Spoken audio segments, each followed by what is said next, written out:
This Karen literally chained my driveway shut and accused me of trespassing on my own family land. The worst mistake of her life. I'd been away for 3 years and returned to find steel chains and a private community sign blocking the mountain road my great-grandfather built in 1923. But here's what stunned me. While I was gone, 8 multi-million-dollar mansions had erupted like ugly weeds in my pristine valley. The crunch of gravel under my boots should have felt like home. Instead, that crisp pine scent I dreamed about got choked by some woman's overpowering designer perfume as she climbed out her white Range Rover like she owned the mountain. Blonde bob, clipboard weapon, attitude sharper than broken glass. Well, the hermit returns. This is private property now, and you're trespassing. I kept my voice dead calm. Sir, that's my cabin up there. My family's owned this land since 1923. Her smile could have frozen lava. Not anymore. It isn't.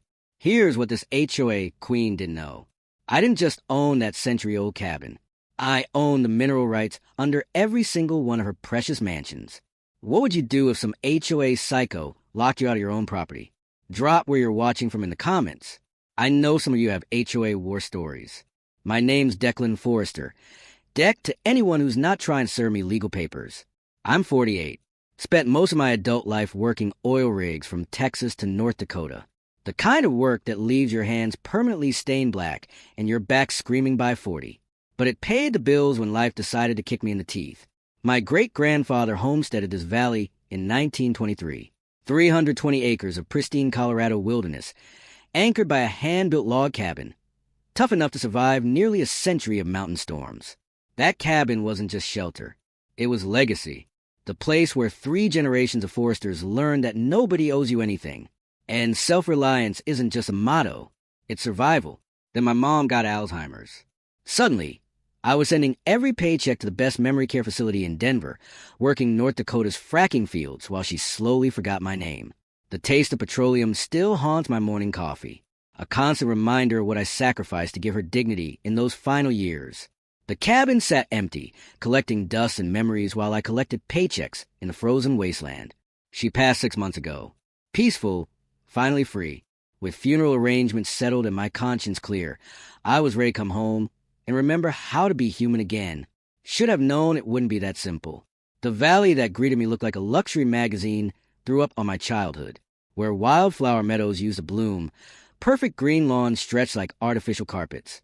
The chemical bite of fertilizer had murdered the sweet mountain wildflower scent. 8 glass and steel monstrosities dominated the landscape, each one worth more money than my family had seen in 3 generations. And ruling over this environmental crime scene, like some discount Disney villain, was Vivian Ashworth. Picture your worst HOA nightmare. Give her a Dallas real estate license and enough money to buy a small country. 54 years old, blonde bob sharp enough to cut glass, and the kind of smile that says she's calculating your net worth while pretending to care about your day. Word around town was she'd swooped in 2 years ago through some shell company, bought up land faster than a poker player with marked cards, then immediately crowned herself queen of Pine Ridge Estates. After our roadside meet-cute, Queen Viv handed me a manila envelope thicker than a phone book. 47 separate violation notices for the cabin that predated her great-grandparents by about 50 years.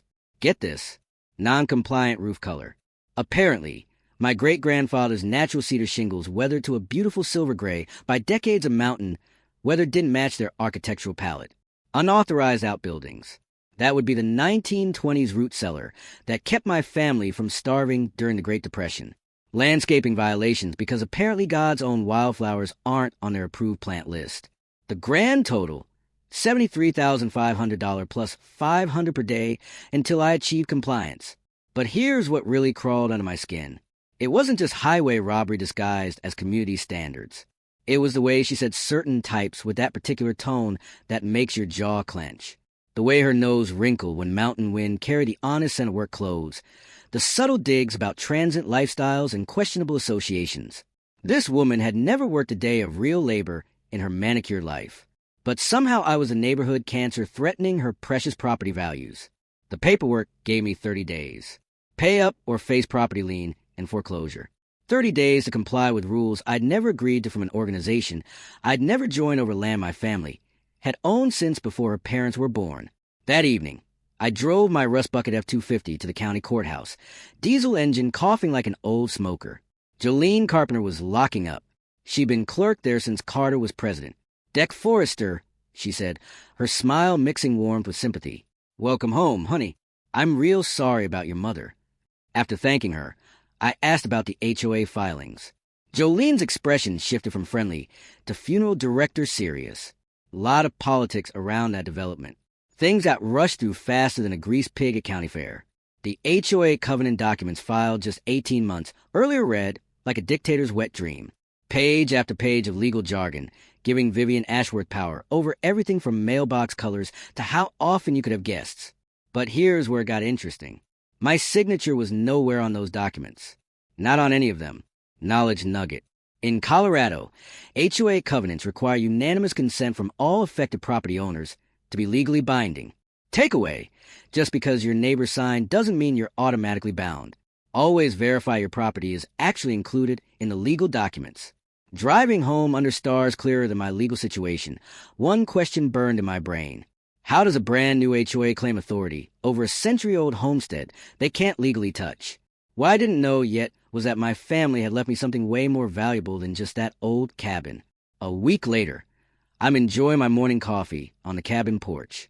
Real coffee, not the motor oil they served at North Dakota truck stops when the peaceful mountain silence gets shattered by the crunch of expensive tires on gravel. 3 vehicles roll up my driveway like some kind of suburban invasion force. Viv's white Range Rover leads a parade, followed by 2 BMW SUVs packed with people who look like they got lost on their way to a country club.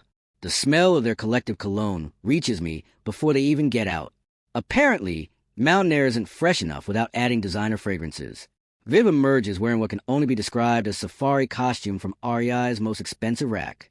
Designer hiking boots, so pristine, they've clearly never touched actual dirt. Behind her come 3 other middle-aged specimens in matching outfits, clutching clipboards and cameras like they're documenting a war zone. "Morning, Mr. Forrester," she calls out with the kind of fake sweetness that makes your teeth hurt. "We're here for your mandatory architectural compliance inspection." I stay planted in my chair, savoring coffee that tastes like freedom. That's odd. I don't recall sending out invitations. The HOA Architectural Review Committee has full authority to inspect all properties for covenant compliance. She announces, waving papers like a magic wand. Section 4.7 of the community bylaws. My cabin, my truck, my wood pile, probably my morning stubble if they could zoom in close enough. The rapid-fire sound of shutters mixing with their whispered commentary about structural deficiencies and aesthetic disasters. "Ma'am," I say, standing up nice and slow, "this is private property. You weren't invited, and you sure as hell don't have permission to turn my home into your personal photo shoot." Viv's smile turned shark-like. "Actually, we do.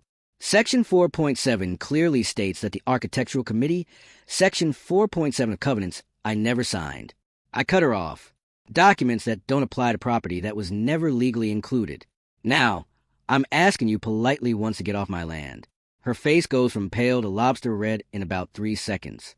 She herds her committee back toward their vehicles like a frustrated camp counselor, but not before rolling down her window for one parting shot.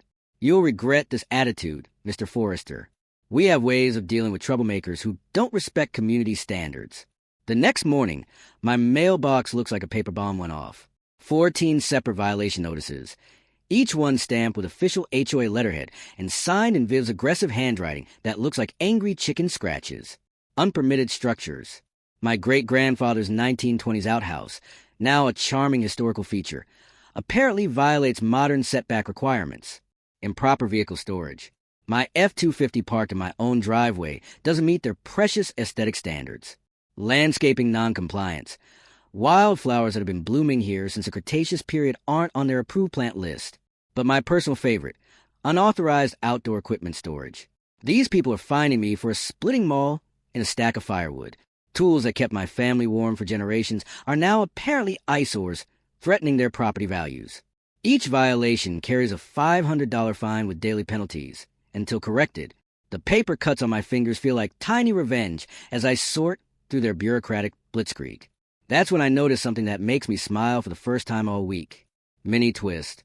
The metadata on their violation photos shows timestamps from 3 days before their supposed inspection visit. These clowns have been trespassing on my property all week, photographing my home from multiple angles, planning their paper assault like some kind of suburban military operation. Time for my counterpunch. Radio Shack still exists in small mountain towns. Bless their obsolete hearts. I spent the afternoon there picking up a trail camera system, 6 units with night vision, motion detection, and audio recording. Colorado's a one-party consent state, and this is my property, so every word they speak here belongs to me. Within 48 hours, I struck gold. The cameras caught Viv and 2 committee members creeping around my property at dawn like discount ninjas, taking more photos and holding what looked like were council meetings right there on my land. The audio quality was restaurant clear. We need documentation of every possible violation. Viv's voice comes through perfectly. The more we can stack up, the faster we can pressure him into selling. What about environmental violations? One committee member asks. Could we claim his septic system is contaminating groundwater? Brilliant. Viv purrs. I'll call county health tomorrow. Emergency contamination concerns always get immediate response. Knowledge nugget. Photographing private property from public areas is usually legal, but trespassing to gather evidence is criminal behavior that can void any legal proceedings based on that evidence. Takeaway. Trail cameras are worth their weight in gold when fighting HOA harassment. Bullies depend on operating in shadows, so drag them into the light. Armed with video evidence of their conspiracy, I had options. Call the sheriff, file harassment charges, lawyer up, and go nuclear. Instead, I decided to let them keep digging their own grave. 25 years on oil rigs teaches you patience. When you're working with equipment that'll kill you if you rush, you learn to think 3 moves ahead. Viv was operating on pure emotion and suburban entitlement. I was playing chess while she was still learning checkers. Deck, it's Earl Dawkins from County Health. Got a complaint about septic violations at your place. Now, I know your grandfather built everything to last, but regulations require me to investigate. Earl, come on up anytime. Bring your full testing kit. I want everything documented, official-like. 3 hours later, Earl's shaking his head like he can't believe what he's seeing. Son, your septic system is cleaner than most brand-new installations. Whoever filed this complaint was either completely ignorant or flat-out lying. I hand him a USB drive loaded with selected highlights from my trail camera collection. Earl, I think you'll find this makes for fascinating viewing, especially the part where they discuss filing false environmental complaints.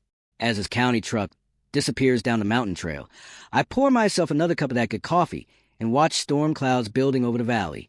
The air smells like rain and incoming justice. Viv thought she was playing hardball. She had no idea the game had just changed completely. 2 days after Earl's visit, I'm splitting firewood behind a cabin when I hear vehicles coming up the mountain again. Not the purr of luxury SUVs this time. The aggressive rumble of county trucks mixed with the whine of what sounds like a news van. 3 official vehicles park in my driveway. County Health Department, building inspector, and some guy with a clipboard who introduces himself as a state environmental compliance officer. Behind them, a local news crew is setting up cameras like they're expecting a disaster movie. Earl Dawkins climbs out of the health department truck, looking embarrassed as hell. Deck, I'm real sorry about this. Got 3 more complaints yesterday. Anonymous tips about immediate public health hazards and environmental contamination. State says I have to follow up with the full hazmat team. The building inspector, a thin guy named Peterson, who looks like he'd rather be anywhere else, starts taking photos of my cabin's foundation. Someone reported structural instabilities and code violations that could affect neighboring properties. Meanwhile, the environmental officer, badge says his name is Rodriguez, is suiting up in protective gear like he's about to enter Chernobyl. We receive reports of possible groundwater contamination, illegal septic discharge, and improper waste disposal. I can smell the setup from a mile away. The timing's too perfect. The complaint's too coordinated. But what really pisses me off is the news crew filming everything, making it look like my family's century-old homestead is some kind of toxic waste dump. Gentlemen, I say, keeping my voice level despite wanting to throw someone down the mountain.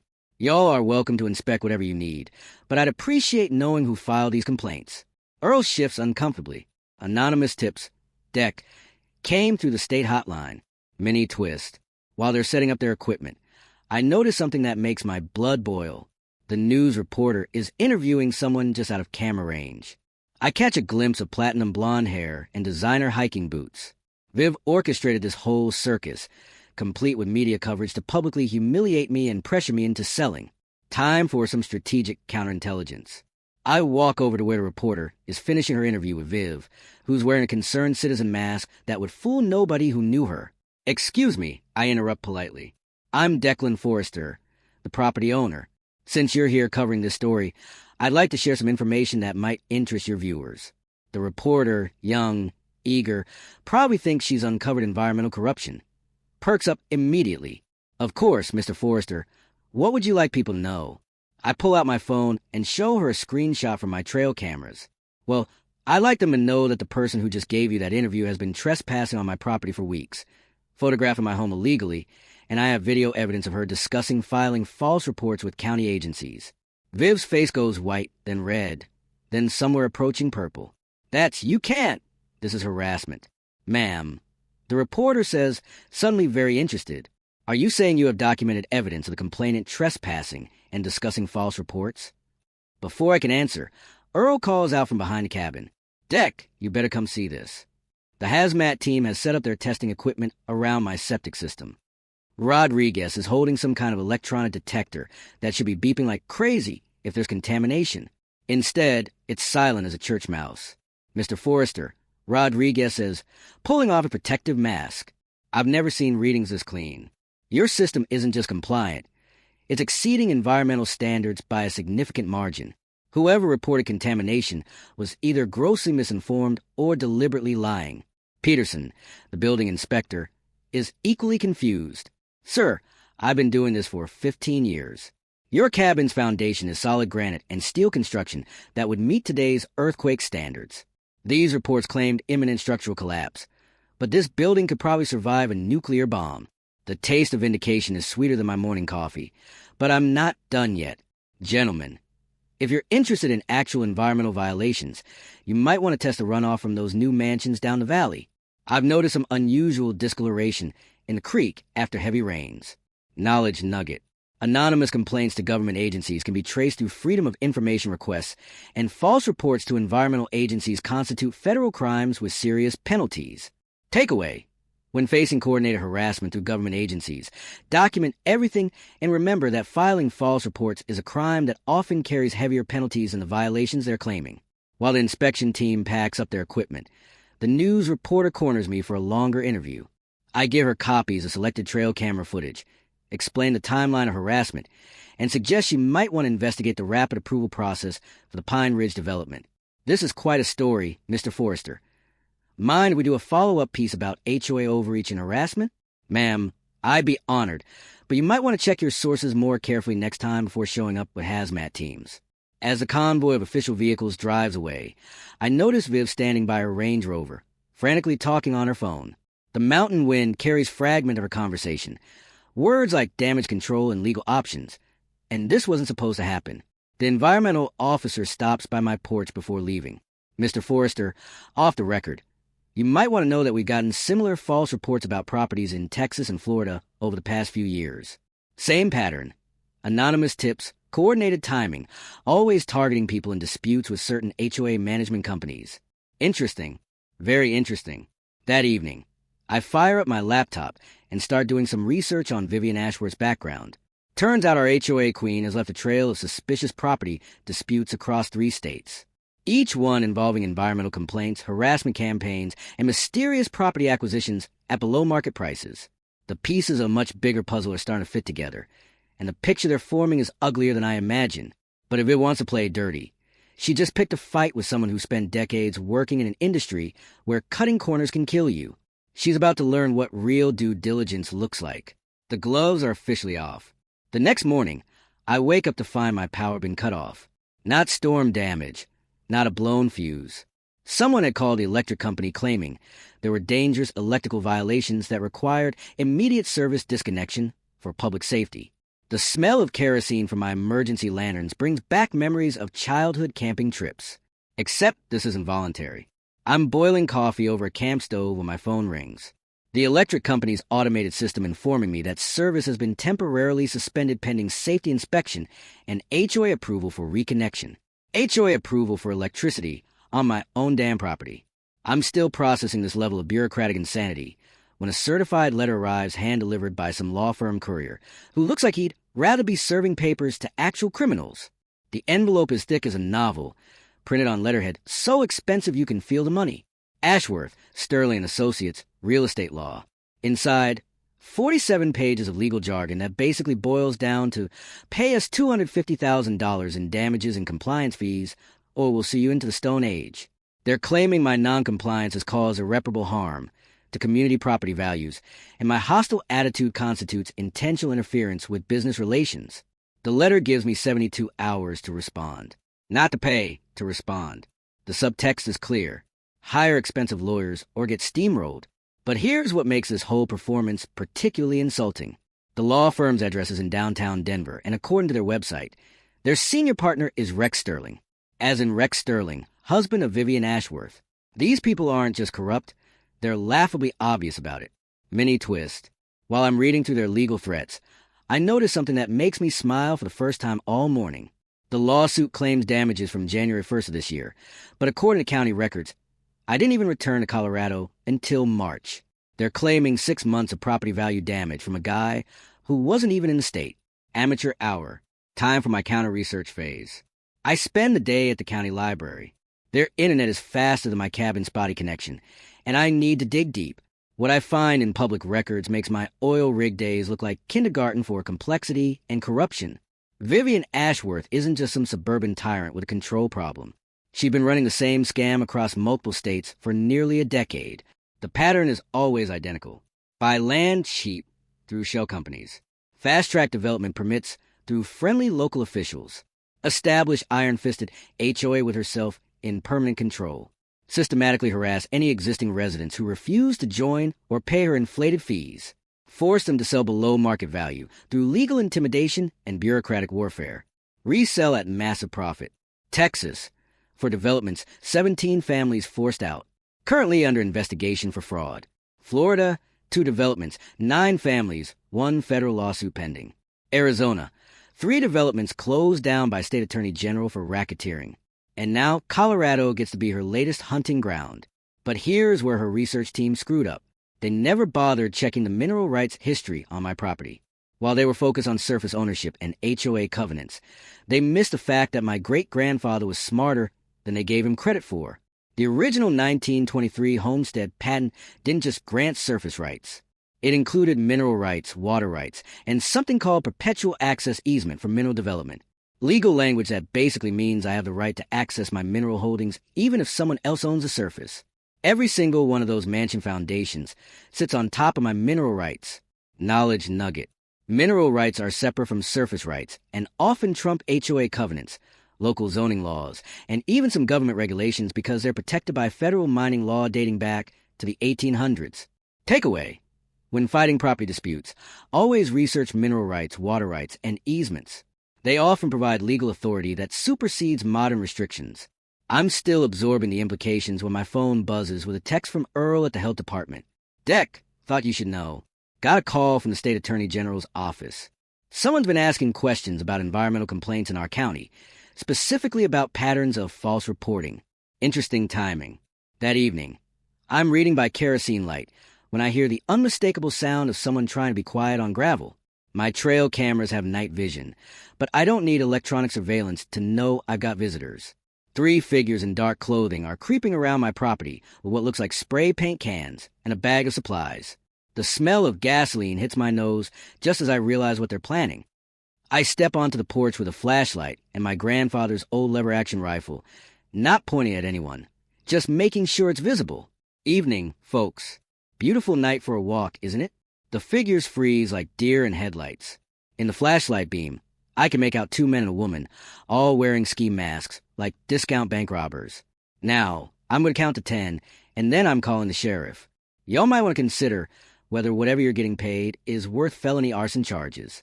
They drop their supplies and run like their asses are on fire, stumbling through the darkness toward what sounds like a vehicle parked on the main road. But they left behind a gasoline can, 3 spray paint cans, and a bag containing road flares and what looks like a timing device. Evidence that about to make Vivian Ashworth's legal problems exponentially worse. I call Sheriff Martinez directly. We'd met during the Falls Hell Complaints incident, and he seemed like a straight shooter who didn't appreciate having his department used for harassment campaigns. Deck, what kind of trouble are you having now?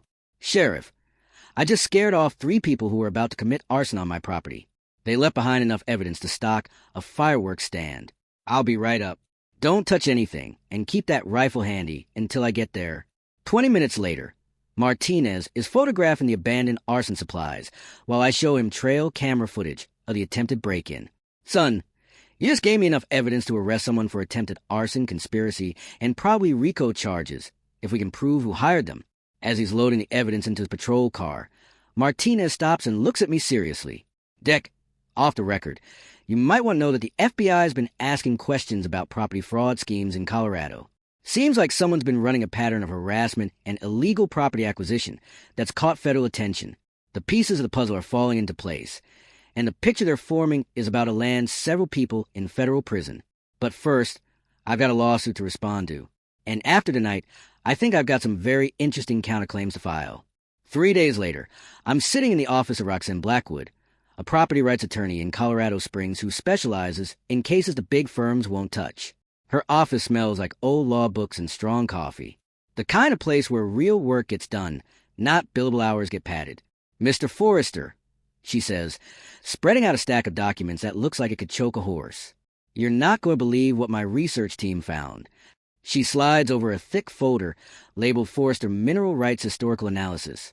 The first document is a photocopy of my great-grandfather's original 1923 homestead patent stamp with federal seals and signed by officials whose names belong in history books. Your great-grandfather didn't just homestead 320 acres, Roxanne says with a grin that suggests she's about to blow my mind. According to federal records, he filed claims on mineral rights covering 1,280 acres, the entire valley floor, plus the surrounding ridgelines. I'm still processing this when she flips to the next document. Here's where it gets interesting. When your family sold off parcels in the 1970s and 80s, the deeds transferred surface rights only. The mineral rights stayed with the original homestead patent, which means, she pauses dramatically, you don't just own your cabin, Mr. Forrester. You own the mineral rights under every single mansion in Pine Ridge Estates. The room goes quiet except for the hum of fluorescent lights and the distant sound of traffic. I'm trying to wrap my head around the implications when Roxanne drops the next bombshell. But wait, there's more. Under federal mining law, mineral rights include reasonable surface access for extraction activities, which means you have legal authority to access your mineral holdings even if someone else owns the surface. She slides over another document, a geological survey from the 1980s that shows the valley sits on top of significant deposits of rare earth elements, the kind used in electronics and renewable energy technology. Mr. Forrester, based on current market prices, your mineral holdings could be worth anywhere from $50 million to $200 million. I lean back in my chair, feeling like someone just hit me with a sledgehammer made of good news. So, let me get this straight. I say slowly. Viv's been threatening to steal property that I not only own legally, but that sits on top of mineral rights worth more than her entire development. That's exactly right. And here's the best part. Every building permit issued for those mansions should have required notification of mineral rights holders. That's federal law. Roxanne pulls out another folder, this one labeled Pine Ridge Development Permit Violations.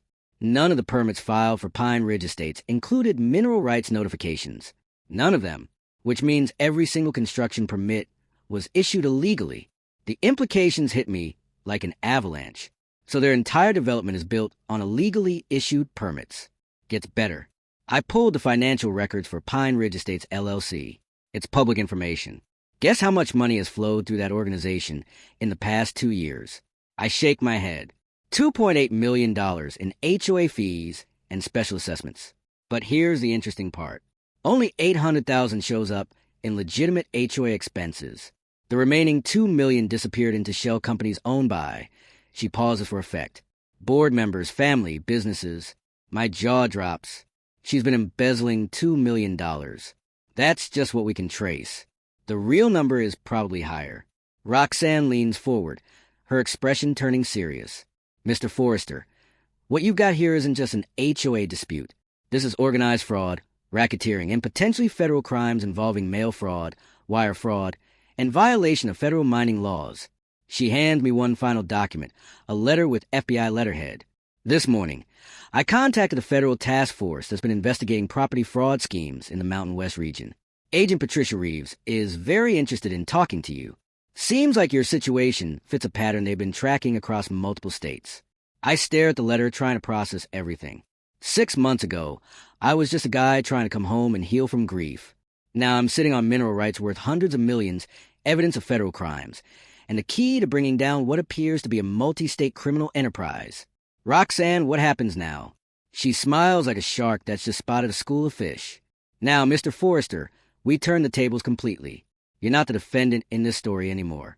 You're the plaintiff with enough legal firepower to level their entire operation. The taste of justice is sweeter than I expected, but there's still work to do.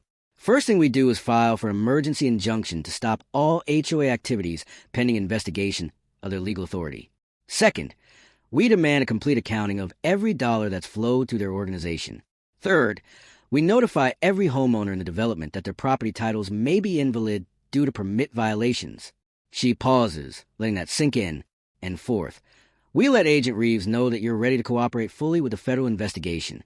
I walk out of that office feeling like a different man than the one who walked in. The mountain air tastes cleaner. The sun feels warmer. And for the first time in months, I'm not playing defense. Vivian Ashworth thinks she's been hunting a wounded deer. She's about to find out she's been stalking a grizzly bear with a law degree and federal backing. The real fight is just beginning. Walking out of Roxanne's office, I feel like Clark Kent stepping out of a phone booth. Except instead of cape, I'm wearing mineral rights worth more than most small countries' GDP. But having nuclear weapons and knowing how to use them strategically are two different things entirely. Roxanne's assembled what she calls a dream team, though it looks more like a support group for lawyers with justice complexes.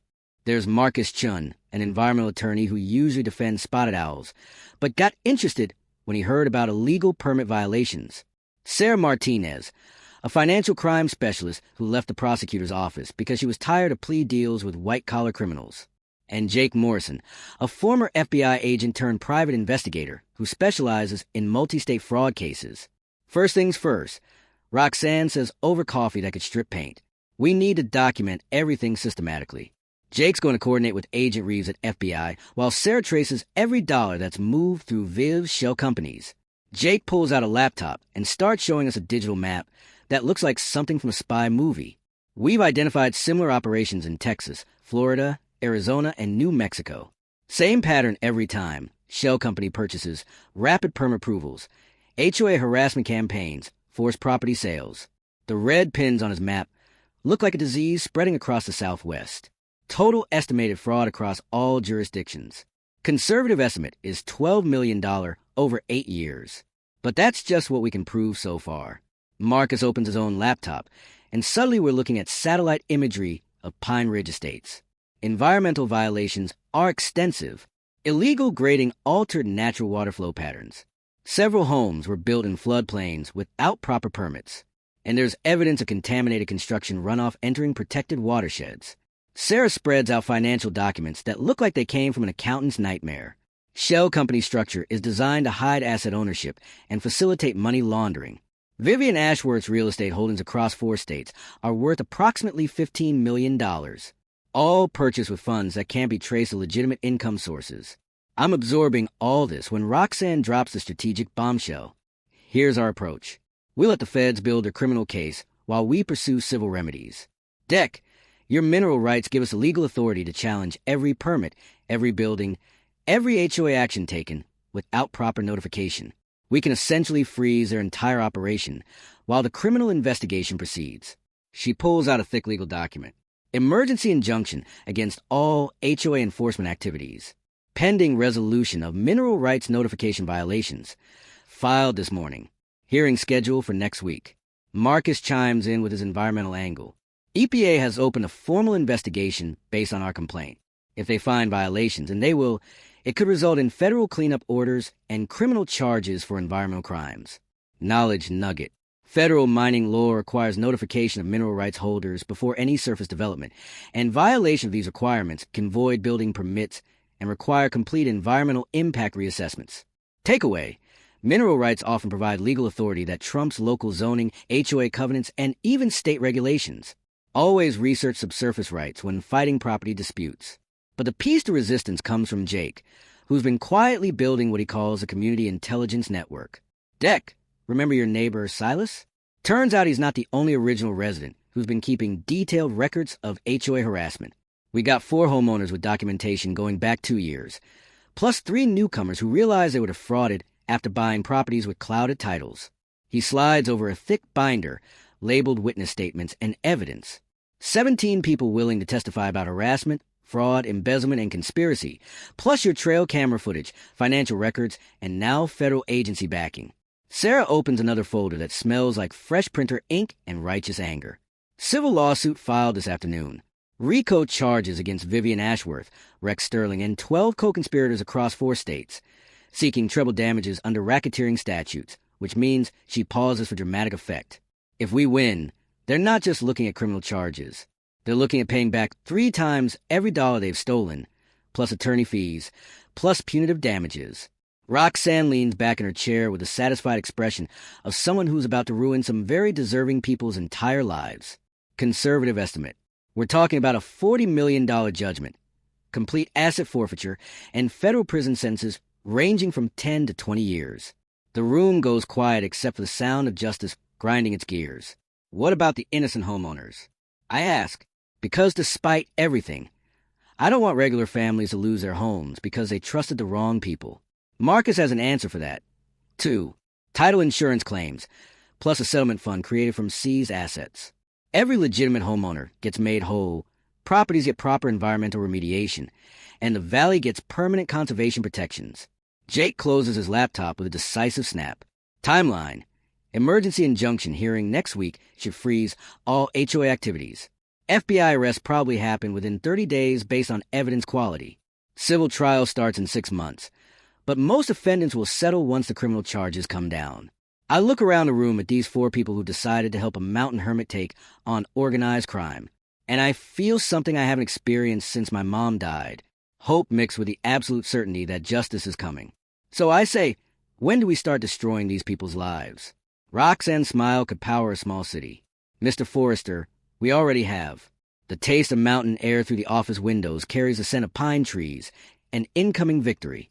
Somewhere in Denver, Vivian Ashworth is probably planning her next harassment campaign, completely unaware that her entire criminal enterprise is about to be dismantled by federal prosecutors and a guy whose family has been outsmarting bullies since 1923.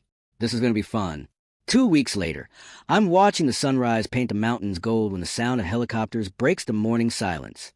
Not the occasional medical transport or news chopper. These are federal birds, black and serious, circling the valley like mechanical vultures. By 8 a.m., Pine Ridge Estates looks like a federal crime scene. FBI vehicles, IRS criminal investigation vans, EPA enforcement trucks, and enough federal agents to invade a small country. The smell of rotor wash mixes with mountain pine as helicopters ferry in evidence recovery teams. My phone starts buzzing with texts from neighbors. Holy deck, what did you do? And FBI just arrested Viv at her house. And news vans everywhere. They're calling it the biggest HOA fraud case in Colorado history. But the sweetest message comes from Earl at the county health department. Deck, Wade Thornberry just got perp walked out of the courthouse in federal handcuffs. Thought you'd want to know. Wade Thornberry, the county commissioner who fast-tracked all those illegal permits. Turns out Jake's investigation found a paper trail of bribes, kickbacks, and what the federal prosecutors are calling a conspiracy to defraud the United States government. Mini twist. While I'm watching the federal circus through binoculars, my trail cameras pick up something that makes me laugh out loud. Rex Sterling, Viv's lawyer husband, is trying to sneak files out of their mansion's back door to a waiting car. Problem is, the FBI has the place surrounded, and he's carrying boxes labeled confidential legal files in broad daylight, where every federal camera can record his obstruction of justice. Amateur hour continues. My phone rings. Roxanne calling from what sounds like a war room full of federal agents. Deck, you're not going to believe this. The raid on Viv's house turned up evidence of fraud schemes in 6 states, not 4. We're talking about a criminal enterprise that's been operating for over a decade. How bad? Conservative estimate. 43 families defrauded, $18 million stolen, and enough RICO violations to keep federal prosecutors busy for the next 5 years. Through my binoculars, I watch federal agents carrying computer hard drives, boxes of financial records, and what looks like enough evidence to stock a small library. The sight is more satisfying than my morning coffee, which is saying something. But Viv's not going quietly. By afternoon, the local news is running her crisis management playbook, interviews from concerned residents, talking about government overreach and vindictive neighbors. The story she's pushing is that I'm some kind of dangerous loner who manipulated federal agencies into harassing innocent community leaders. The irony is thick enough to choke on, but her media strategy has one fatal flaw. She doesn't know about the trail camera footage we haven't released yet. That evening, Jay calls with an update that makes my day complete. Deck, remember those 3 people who tried to burn down your cabin? Well, one of them just got arrested trying to board a flight to Mexico with $50,000 in cash and a fake passport. Let me guess, he's talking like a parrot with a law degree. Turns out Viv hired them through her cousin's security company in Dallas. Same crew that's been doing intimidation work for her other fraud operations across the Southwest. The pieces keep falling into place like dominoes in an earthquake. Gets better. Jay continues, Guy's testimony puts Viv at the center of a conspiracy that includes arson for hire, witness intimidation, bribery of public officials, and what the feds are calling domestic terrorism for using government agencies as weapons against private citizens. That night, I'm reading by LED lantern, still no power, but now it's by choice rather than harassment, when Sheriff Martinez pulls into my driveway with his lights off. Deck, he says quietly, thought you should know. Federal marshals are setting up a security perimeter around the valley tonight. Agent Reeves thinks Viv might try something desperate before they can arrest her associates. Desperate? How? The kind of desperate that makes people do stupid things with explosives. He handed me a radio and a federal contact card. Direct line to FBI Tactical Command. If you see anything unusual, call immediately. As his patrol car disappears into the darkness, I realize that what started as a property dispute has become something much more dangerous. When people are facing life sentences, they sometimes decide they have nothing left to lose. The mountain air tastes different tonight, charged with tension and the metallic scent of approaching storm. My trail cameras have night vision. My grandfather's rifle is loaded. And somewhere in the valley below, federal agents are watching over a community that's about to learn how deep corruption can run in small places. But there's something else in the air tonight. The smell of justice finally catching up to people who thought they were too smart to get caught. I settle into my porch chair with the radio close at hand and my rifle across my knees. If Viv wants to add federal assault charges to her growing collection of felonies, she's welcome to try. The grizzly bear's awake, and he's done being hunted. Around midnight, my trail cameras detect movement on the access road. 3 vehicles with their lights off, moving slowly toward the valley like they're planning something that requires darkness. Time to call in the cavalry. I key the radio and whisper, FBI Command, this is Forrester. I've got 3 vehicles approaching the valley with lights off, moving tactical. You might want to take a look. The response comes back immediately. Copy, Forrester. Maintain position. Do not engage. Federal units moving to intercept. Through the darkness, I can hear the faint sound of helicopters spooling up somewhere in the distance. The final confrontation is about to begin. And this time, the good guys have federal backup. Vivian Ashworth picked the wrong mountain hermit to mess with. The helicopters never came. By dawn, the 3 mysterious vehicles had vanished like ghosts, leaving me wondering if I'd imagined the whole thing. But Agent Reeves calls at 7 a.m. with news that explains the Midnight Theater.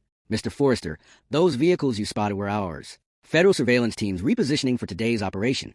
Thanks for the heads up, though. Shows our perimeter security is working. Today's operation, final phase arrests. We're picking up the last of Viv's associates, including some players from out of state who thought they could skip town before we connected the dots.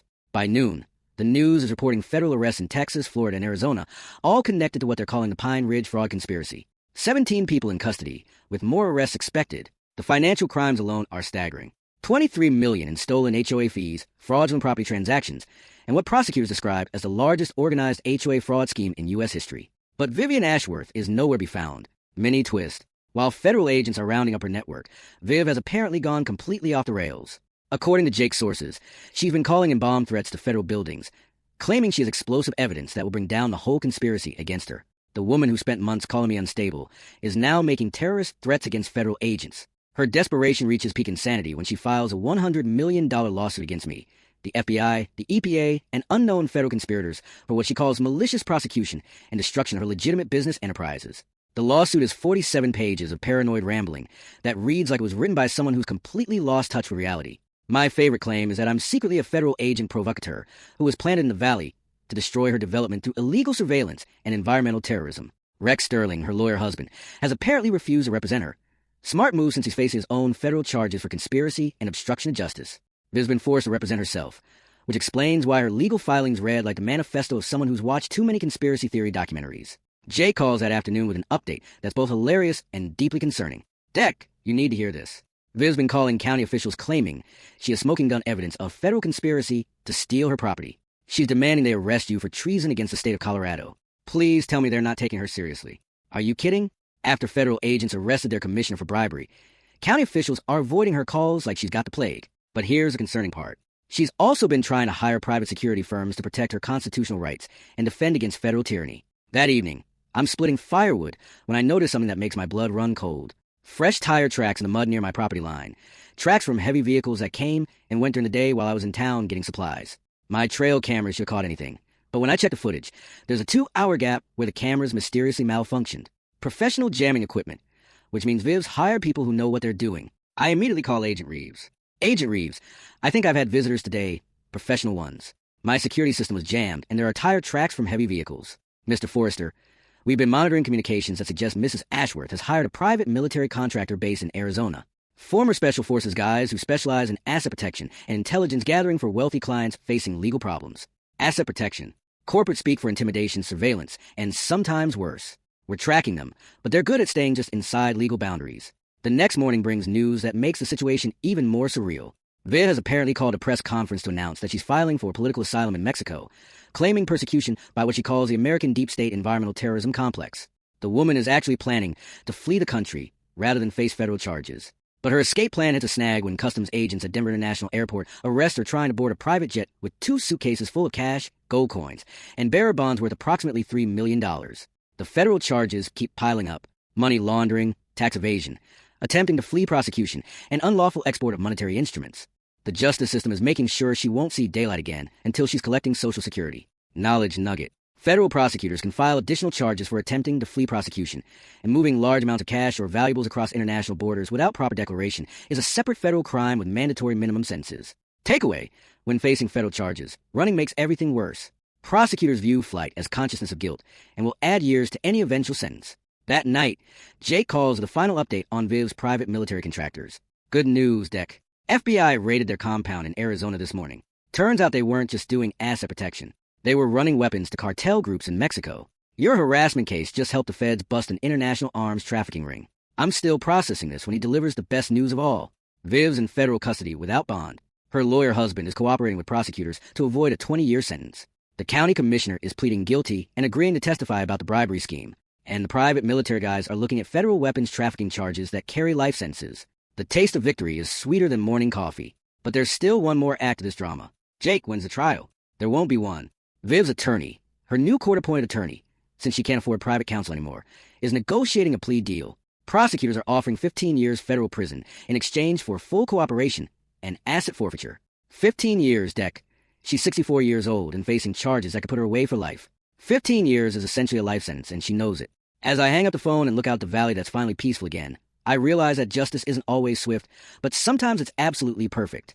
The Queen of Pine Ridge Estates is about to become inmate number something or other at a federal correctional facility. Her criminal empire has been dismantled, her assets seized, and her co-conspirators are lining up to testify against each other. But the real victory isn't Viv's downfall. It's what comes next: the healing, the community rebuilding, and the chance to turn this whole nightmare into something positive. The final confrontation is about to begin, but this time, it won't be about conflict. It'll be about justice restoration, and proving that sometimes the good guys really do win. The federal courthouse in Denver looks like a fortress on sentencing day, surrounded by news vans, FBI vehicles, and what seems like half the population of Pine Ridge Valley. The marble steps echo with the sound of camera crews setting up equipment, and reporters practicing their opening lines for what CNN is calling the HOA fraud trial of the century. I'm wearing my only good suit, the one I bought for my mother's funeral, and feeling like a fish out of water among all the federal agents and media professionals. But Roxanne insisted I be here for what she calls the final moment of justice. Inside the courtroom, the air smells like old wood and nervous sweat. Federal Judge Patricia Williams presides from her bench with the kind of authority that makes grown men confess their sins just by looking at her. The gallery is packed with victims from 4 states, federal agents, and enough reporters to start their own small country. Vivian Ashworth sits at the defendant's table, looking like a different person entirely. Gone is the perfectly coiffed HOA queen with designer clothes and predatory smile. In her place sits a broken woman in an orange jumpsuit, her platinum blonde hair showing gray roots, and her face bearing the hollow look of someone who's finally realized the game is over. Her court-appointed attorney, a tired-looking public defender who drew the short straw, stands to address the judge. Your Honor, my client accepts full responsibility for her actions and respectfully requests the court's mercy in sentencing. Judge Williams doesn't look impressed. She spent the morning reviewing victim impact statements from 43 families across 6 states detailing how Viv's schemes destroyed their lives, stole their savings, and turned their communities into war zones. Mrs. Ashworth, the judge, says, her voice carrying the weight of federal authority. You stand convicted of operating a criminal enterprise that defrauded families of over $23 million. You use homeowner associations as weapons to terrorize your neighbors, corrupted public officials. And when faced with justice, you hire criminals to intimidate witnesses and destroy evidence. Viv starts to speak, but Judge Williams cuts her off with a look that could freeze helium.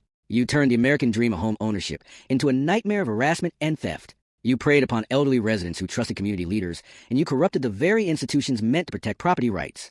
The courtroom is silent, except for the hum of ventilation and the scratch of reporters' pens. Even the federal agents seem to be holding their breath. Agent Reeves leans over and whispers, "This is where it gets interesting."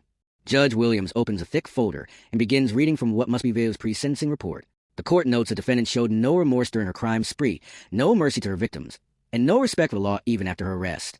The defendant's attempt to flee prosecution, her efforts to destroy evidence, and her hiring of criminal associates to intimidate witnesses demonstrate a complete lack of rehabilitation potential. She pauses, letting that sink in throughout the courtroom. "Mrs. Ashworth, this court sentences you to 25 years in federal prison, without possibility of parole, followed by 10 years of supervised probation. You will pay restitution in the amount of $69 million, representing treble damages under federal racketeering statutes." The number hits the courtroom like a physical blow. $69 million. Viv's face goes white, then gray. Then she slumps in her chair like someone cut her puppet strings. But Judge Williams isn't finished. Additionally, all assets connected to your criminal enterprise are hereby forfeited to the United States government for victim compensation. This includes all real estate holdings, bank accounts, investment accounts, jewelry, vehicles, and any other assets acquired through proceeds of your criminal activity. Viv finally finds her voice, and what comes out is pure, unfiltered desperation. "Your Honor, this is persecution. I was protecting property values. I was trying to build a community. That mountain man destroyed everything with his lies and his federal conspirators." Even her own attorney looks embarrassed as she continues her delusional rant. "I demand a retrial. I demand an investigation into federal overreach. I demand, Mrs. Ashworth." Judge Williams interrupts with ice-cold authority. "You demanded many things over the past 3 years. You demanded that your neighbors surrender their property rights. You demanded that elderly residents pay illegal fees. You demanded that government officials ignore the law to serve your interests." The judge leans forward slightly, and the courtroom temperature seems to drop 10 degrees. "Today, I demand justice for your victims. Bailiff, please remove the defendant." As federal marshals escort Viv from the courtroom, she turns back toward the gallery with wild eyes, scanning the crowd until she finds me sitting in the third row. "This isn't over, Forrester," she screams, her voice cracking with desperation. "You think you won, but you destroyed everything. You ruined families. You've—" Her voice cuts off as the courtroom doors close behind her, leaving only the echo of her breakdown and the sound of camera shutters, capturing the final moment of the Pine Ridge Fraud Queen's reign of terror. Agent Reeves stands and addresses the room full of victims, reporters, and federal officials. "Ladies and gentlemen, this concludes the largest HOA fraud prosecution in United States history. Thanks to the courage of witnesses and the cooperation of victims across multiple states, we've dismantled a criminal enterprise and recovered assets for full victim compensation." As we file out of the courthouse, Roxanne puts her hand on my shoulder. "Deck, how does it feel to bring down a criminal empire?" I look up at the Colorado sky, breathe in air that smells like freedom and justice, and give her the only answer that matters. Feels like I can finally go home. The taste of victory is sweet, but the real satisfaction isn't Viv's downfall. It's knowing that 43 families are getting their money back. Corrupt officials are behind bars, and no other community will have to endure what Pine Ridge Valley went through. Justice served mountain style. 6 months later, I'm sitting on my cabin porch with real electricity, hot coffee, and the satisfaction of watching the valley heal itself. The morning air carries the scent of wildflowers returning to meadows, where Viv's manicured lawns used to assault the landscape. Nature has a way of reclaiming what belongs to it given enough time and the absence of HOA landscaping Nazis. The federal asset forfeiture turned into the largest victim compensation fund in Colorado history.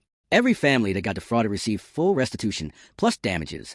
Elderly residents who lost their life savings got their money back with interest. Young families who nearly lost their homes are now debt-free. And the community that was torn apart by Viv's divide-and-conquer tactics has rebuilt itself stronger than ever. Silas Huckabee, my 73-year-old neighbor who first warned me about Viv's intimidation tactics, stops by every morning now for coffee and what he calls victory breakfast. Today, he's grinning like someone half his age. "Deck, you see the news this morning? That County Commissioner Wade Thornberry got sentenced to 8 years federal prison. Judge said he violated the public trust and turned government into a criminal enterprise. The taste of justice keeps getting sweeter. The Pine Ridge development itself has been transformed from Viv's environmental crime scene into a model sustainable community. The EPA's cleanup removed contaminated soil, restored natural water flow patterns, and established conservation easements that will protect the valley forever. The 8 mansions that violated every environmental law in the books have been renovated with solar panels, geothermal heating, and landscaping that works with nature instead of fighting it. Most importantly, the new community operates as a voluntary homeowners association with rotating leadership, transparent finances, and bylaws that would make constitutional lawyers weep with joy. No mandatory fees, no architectural Nazis, no power-hungry dictators masquerading as community leaders. The real victory came 3 months ago when we established the Pine Ridge Community Foundation, using a portion of the forfeited assets.